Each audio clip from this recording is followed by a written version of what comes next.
지금 현재 무인기를 바다에서 사용하는, 즉 드론 항모의 형태로 사용하는 것에 대해서 가장 적극적인 모습을 보이는 나라가 이란입니다. 이란은 바다에서의 위협이 분명히 있는 나라입니다. 이란은 물론이고 전 세계적으로 많은 경제적 이해관계가 걸려있는 호르무즈 해협을 이란이 통제를 하고 있거든요.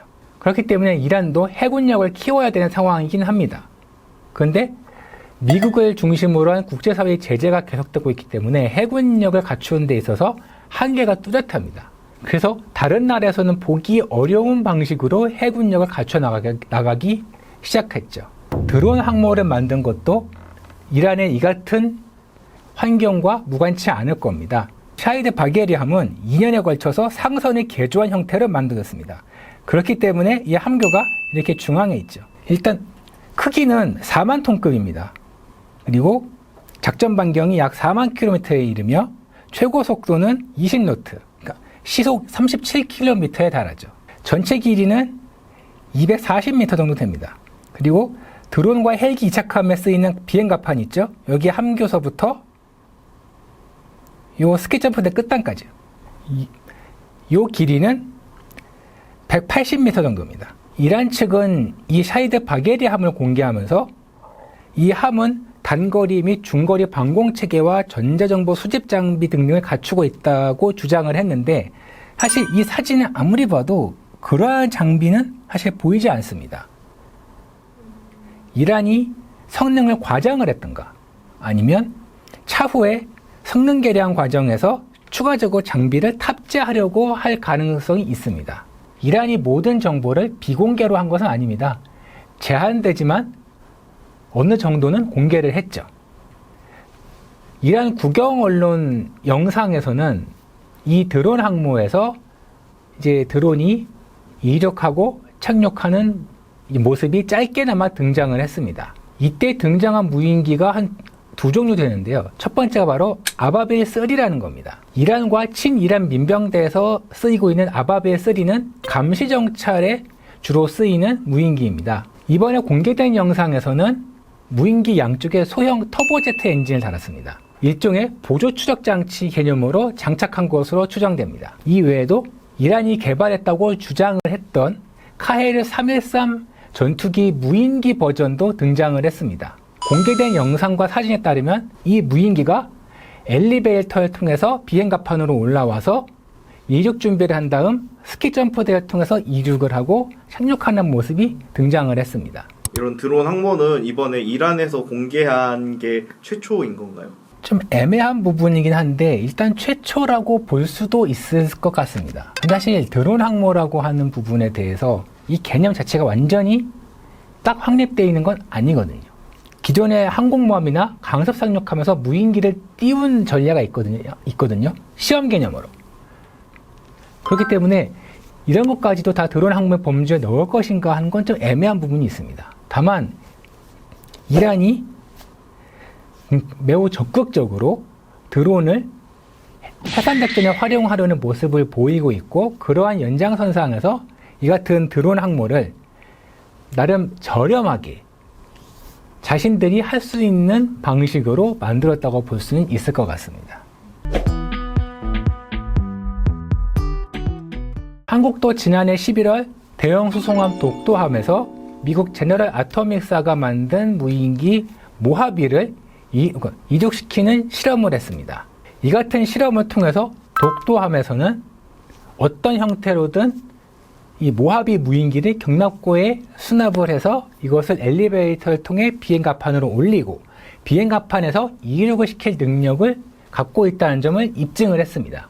이 같은 방식으로 한국 해군이 무인기를 운용을 한다면 함대에 위협을 가할 만한 요인이 있는지 없는지, 있다면 어디에 어떻게 있는지를 보다 쉽게 확인할 수 있고 유사시에는 공격도 가능할 겁니다. 이것은 한국 해군 함대의 원양작전에 새로운 옵션을 추가하는 효과도 있을 겁니다. 다만 현재 독도함이나 마라도함에서 모하비 정도 되는 크기의 무인기를 착함시키는 것은 어렵기 때문에 무인기가 완전한 작전을 할 수 있도록 하기 위해서는 새로운 함정을 만들 필요가 있습니다. 이륙만 시킬 수 있어도 충분히 의미가 있다라는 좀 생각이 전 들거든요. 예, 물론 그렇죠. 독도함은 원래 드론 항모가 아니라 대형 수송함으로 만든 거예요. 그러니까 헬기가 뜨고 내릴 수 있게 만든 거거든요. 독도함을 처음 만들었을 때 드론이 착륙할 거라는 생각은 못 했죠. 그때 당시에는. 처음에 드론 항모라는 것을 만든다라고 하면은 거기에 탑재할 드론이 이미 정해놓았겠죠. 근데 독도함 같은 경우는 드론을 바다에서 쓴다는 생각 자체가 생소하던 시절에 만들어졌어요. 그러다 보니까 그런 장비가 잘 안 갖춰져 있죠. 그리고 일단 시험이기 때문에 일단 안전이 중요하잖아요. 모하비가 우리가 사온 것도 아니고 그렇잖아요. 그러니까 조심하는 측면도 있었을 겁니다. 뭐 착함이 안 됐기 때문에 좀 그렇지 않냐라고 하지만 일단 처음 시도한 거기 때문에 그것만도 일단 어느 정도 의미는 있을 겁니다. 해군의 무인무기 계획 중에 네이비시 고스트라는 프로그램이 있는데요. 이 프로그램 사항에는 무인전력 지휘 통제함이라는 것이 있습니다. 무인기부터 시작해서 무인수상정, 무인잠수정까지 다 사용하고 통제하는 그러한 개념의 함정인데요. 이게 계획대로 진행된다면 우리 군도 드론 항모와 유사한 개념의 함정을 갖게 될 수도 있습니다. 대드론에 대한 준비가 필요할 것 같다고 느껴지는데 그거에 대해서도 혹시 좀 이야기가 있는지 궁금합니다. 그 부분에 대해서는 제가 딱히 드릴 말씀이 좀 없긴 한데 기본적으로 해군은 전자전 장비를 다 갖고 있거든요. 미사일을 비롯한 이제 해상에서의 위협에 대응할 수 있는 장비들은 해군 군함들이 다 갖고 있습니다. 다만 이제 대드론이나 이런 것까지 하기에는 아직은 좀 먼 것 같고요. 드론이 국산화되는 것도 중요할 것 같은데 좀 어떻게 진행되고 있는지 알 수 있을까요? 국산화는 가능하지만 상당한 시간이 걸릴 겁니다.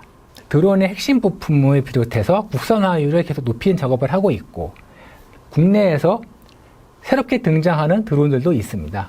다만 이게 해상 작전에 맞느냐 안 맞느냐 그 다음 배에서 쓸 수가 있느냐 없느냐 하는 부분을 따져야 될 것이고 우리가 사실 그런 경험은 많지가 않습니다.